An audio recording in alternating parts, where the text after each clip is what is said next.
when it came to Crazy. the Hollywood section, what made you decide to get some of the guests like Oliver Stone? Was he a guest that you just, hey, I had to go get him, and why? Well, okay, so some more backstory. It's Oliver Stone. So I have like three favorite directors. Spike Lee is one. Oliver Stone is also on that short list.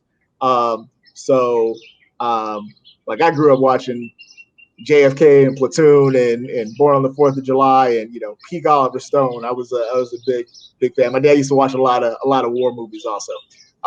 So I'd kind of pop in and out, and then on my own as I got a little bit older, I would watch him. But Oliver Stone was somebody that obviously had worked with Jim, but through research I had found out was also a huge football fan. So I thought it made a lot of sense, knowing that we weren't going to have as much time during the Hollywood section. The idea was to find the right voices and voices that really jumped out in terms of taking us through the Hollywood career. Yeah, I didn't. That was one thing that I didn't know about him is how many movies he actually did. Yeah. And the movie, the 100 Rifles, he did with Raquel Welch. I'm wondering, did the ask go out for Raquel? She did. She was actually going to do it, and then schedule ended up kind of breaking down. And then when she became free again, we were already in post production, and it would have been tough to add her in. But that ask did definitely go out. Okay. I was curious about that.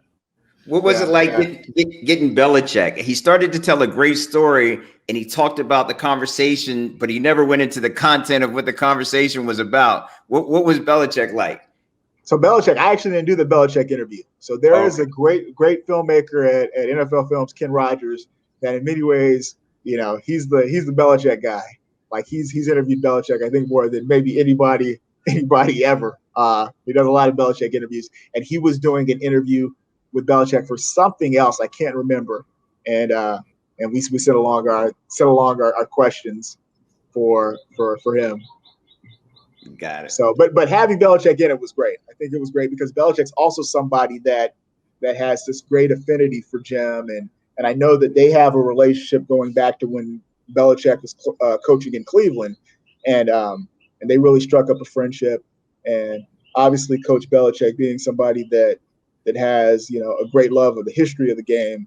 I know many of us saw it when he hosted the NFL's all-time team a couple of years ago, and I think he has a comment in that series where he's like, if it wasn't the NFL 100, if it was the NFL 1, like Jim Brown would be the one. He'd be the one guy on the team, which I thought was pretty cool. But yeah, again, the people that lined up to do interviews for this, you don't always get that. Sometimes it's tough. We all know sometimes it's tough to get people to do interviews, but whether it's players, coaches, celebrities, civil rights activists, social commentators like Dr. Boyd and Dr. Edwards, pretty much everybody, if their schedule permitted, they lined up to do the interview.